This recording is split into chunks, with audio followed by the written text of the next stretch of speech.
తెలంగాణ నూతన సీఎం రేవంత్ రెడ్డి ప్రమాణ స్వీకారోత్సవానికి భారీ భద్రతా చర్యలు చేపట్టారు.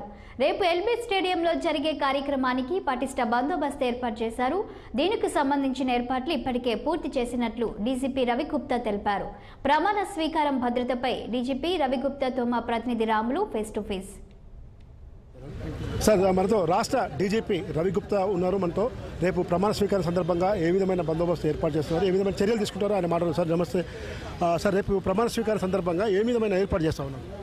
See, we had a coordination meeting with all senior officers, Commissioner of Police, Intelligence and other traffic officials, all were here. We had a detailed discussion.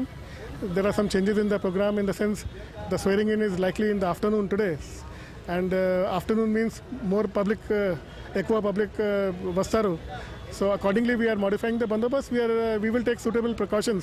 So minimum inconvenience to the public that has to be ensured, and we will make suitable arrangements. How many people is expecting?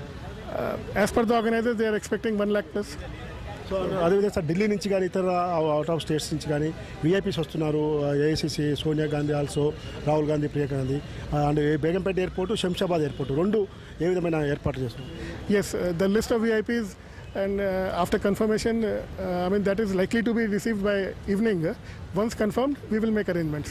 Sir, మీరు first DGP అయ్యాక మొదటి CM ప్రమాణ స్వీకారం చేస్తుంది. మీరు ఏ విధంగా feel అవుతున్నారు? మీరు ఫస్ట్ డీజీపీ అయ్యాక మొదటిసారి సీఎం ప్రమాణ స్వీకార కార్యక్రమం మీ చేతుల మీద జరుగుతూ ఉంది. ఏ విధంగా ఫీల్ అవుతున్నారు? We have a lot of experienced officers with us in the entire team. Telangana police will take care of it. పబ్లిక్కి ఏ విధమైన బందోబస్తు చేస్తున్నారు? లోపలికి స్టేడియం లోపలికి ఎన్ని గంటల నుంచి పబ్లిక్ని వదులుతారు? See, depending on the time of swearing, at least 2 hours before we'll allow. And